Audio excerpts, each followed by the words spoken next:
Video pembentangan berkumpulan bagi subjek kajian hadis dengan kod PPPH2003 di bawah seliaan Dr. Muhammad Arif bin Yahya. Ahli kumpulan kami terdiri daripada 3 orang.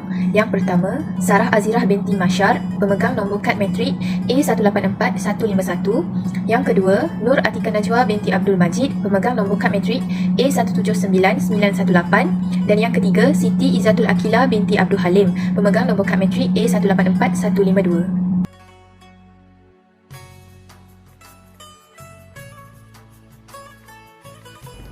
Bismillahirrahmanirrahim. Assalamualaikum warahmatullahi wabarakatuh. Pada hari ini, kumpulan kami akan menjelaskan hadis tentang akhlak adalah timbangan yang paling berat. Matan penuh hadis ini berbunyi, Hadatsana Ibnu Abi Umar, Hadatsana Sufyan, Hadatsana Amru bin Dinar, Anin Ibni Abi Mulaikah, Anin Ya'la bin Mamlakin, Anil Ummi Darda, An Abi Darda, Anna Nabi sallallahu alaihi wasallam qala, Ma syai'un asqala fi mizanil mu'minu yawmal qiyamah min hulukin hasanin, fa inna Allah ta'ala la yubghidu al-fahisha al-badhi'ah. Qala Abu Isa wa fi babil an Aisyah wa Abi Hurairah wa Anas wa Usamah bin Syarik. Wa hadha hadisun husnun sahihun. Akhrajahu Jami' at-Tirmidzi fi sunanihi Kitabul Bir wa Sillah fi babi ma jaa'a fi husnul huluk wa fi raqmul al-hadis 1002.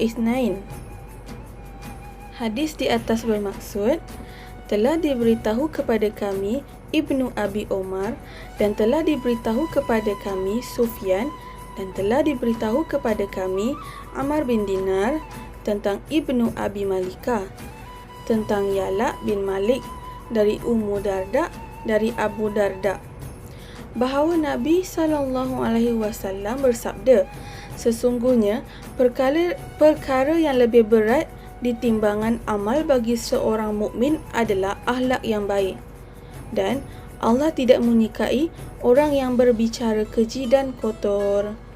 Abu Isa bersabda, dan dalam bab tentang riwayat Aisyah dan Abu Hurairah dan Anas dan Usama bin Syarik, dan ini adalah ceramah yang baik dan betul. Baiklah, hadis di atas menjelaskan bahawa akhlak adalah lebih utama berbanding dengan apapun itu. Dapat disimpulkan bahawa Rasulullah SAW amat mementingkan akhlak sebelum segala sesuatu yang lain. Perlu kita tahu bahawa akhlak lebih penting dari ilmu, kerana orang yang berilmu belum tentu berakhlak, dan orang yang berakhlak dapat memahami keadaan dengan orang yang berilmu ataupun belum. Oleh kerana itu, perkara yang lebih berat timbangan amal bagi seseorang mukmin adalah akhlak. Dan Allah Subhanahu wa Ta'ala tidak menyukai orang yang berbicara keji dan kotor, iaitu yang kurang akhlak dalam dirinya.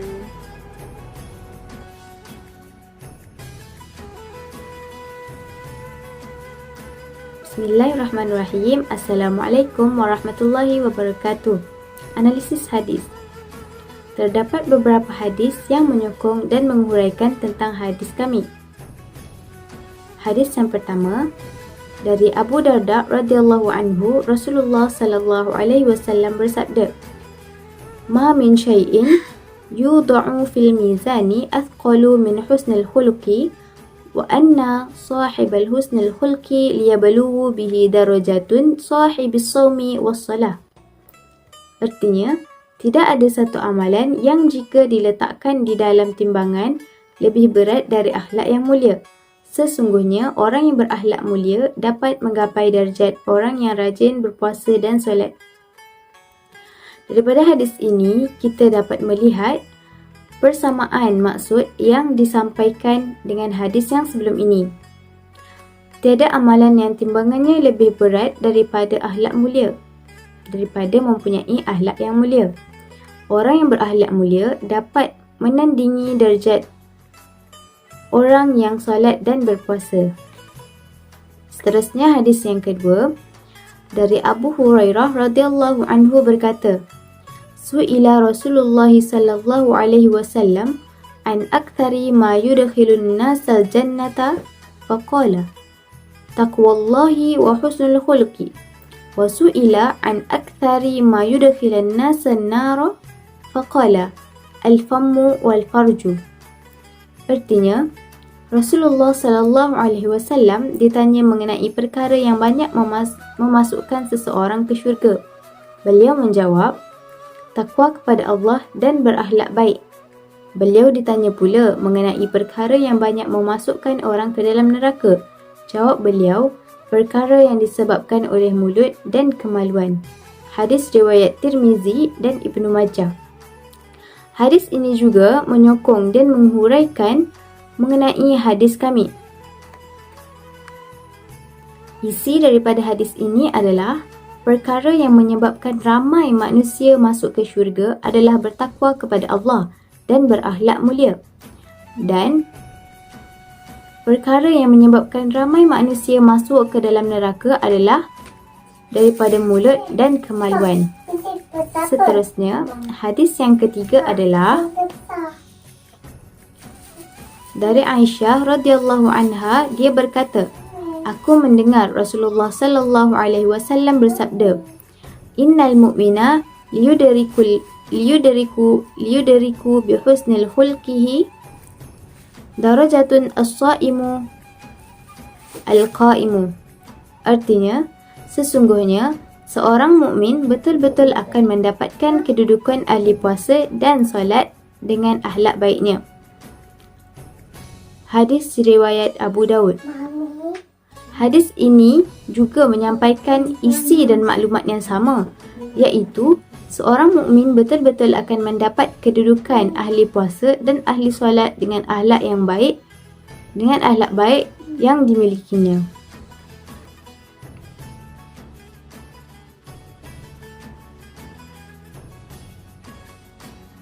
Baiklah, seterusnya saya akan menghuraikan tentang isu-isu semasa yang berkait dengan hadis tersebut. Seperti mana yang telah diterangkan oleh rakan-rakan saya sebentar tadi, di mana akhlak merupakan suatu timbangan yang berat apabila hari akhirat menjelang kelak, dan Allah amat mengeji mereka yang bercakap kotor dan sebagainya. Dan oleh itu, seperti mana yang kita tahu, pada hari ini, kemenjadian akhlak remaja masa kini yang cetek adabnya akibat kerana banyak terpengaruh dengan budaya luar serta kurangnya penghayatan dan didikan agama Islam. Jadi di sini, ibu bapa perlulah memainkan peranan yang penting dalam mendidik anak-anak mereka, dan mereka boleh menjadikan hadis ini sebagai satu panduan dalam membentuk akhlak anak-anak mereka. Dan yang kedua, penyalahgunaan social media sebagai tempat tersebarnya pelbagai fitnah dan mengakibatkan manusia melukai hati dan perasaan seseorang tanpa disedari dan mengeluarkan pelbagai kejian dan kata-kata yang buruk. Seperti mana yang kita tahu, social media merupakan suatu platform yang boleh menghubungkan antara seseorang dan dapat mengeratkan ukhuwah jika tidak dapat bertemu secara nyata. Namun ada juga yang menyalahgunakan social media ini dan menyebarkan pelbagai kebencian, hasutan, hinaan dan sebagainya. Oleh itu, perkara ini amat bertentangan dengan hadis, kerana di dalam hadis ini mengatakan bahawa akhlak adalah suatu timbangan yang paling berat. Namun manusia pada masa kini lebih suka untuk melukai hati dan perasaan orang tanpa menghiraukan adakah Allah Subhanahu Wa Taala menyukai perbuatan mereka ataupun sebaliknya. Dan yang terakhir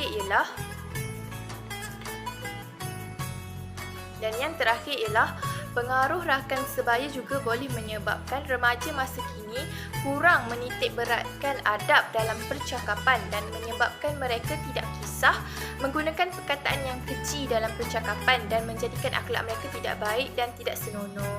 Maka oleh itu, remaja perlulah berbalik kepada ajaran agama Islam yang sebenarnya, di mana Allah dan Rasul tidak menggemari perkara-perkara yang tidak baik ini, khususnya di dalam percakapan dan sebagainya, dan sama-samalah berusaha untuk memperbaiki diri dan menjadikan hadis ini sebagai suatu pegangan bagi meraih syurga Allah Subhanahu Wa Taala.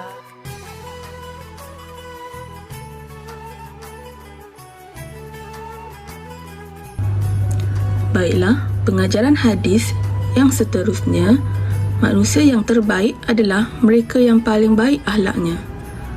Baik akhlaknya kepada Allah Subhanahu Wa Taala, baik akhlaknya kepada Nabi SAW maupun kepada sesama makhluk.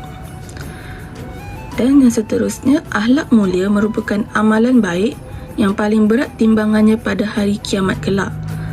Dan akhlak mulia juga adalah salah satu sebab dan peluang terbesar seseorang itu untuk masuk ke syurga. Kita mestilah membuang segala sifat mazmumah yang ada di dalam diri seperti iri hati, bongkak, riak, mencarut dan sebagainya. Kerana dari sifat mahmudah yang kita lakukan dapat membersihkan hati dan memperbaiki akhlak. Seterusnya, kita juga perlulah berusaha untuk mengamalkan akhlak mulia. Kerana akhlak mulia merupakan satu-satunya amalan yang dapat mencapai kedudukan darjat ahli solat dan puasa. Pengajaran seterusnya yang dapat kita peroleh daripada hadis tersebut ialah mukmin yang sempurna imannya adalah mukmin yang mempunyai akhlak yang baik. Dan yang terakhir ialah kita perlulah mencontohi akhlak terpuji Rasulullah SAW kerana sesungguhnya akhlak Rasulullah adalah akhlak yang terbaik dan terpuji.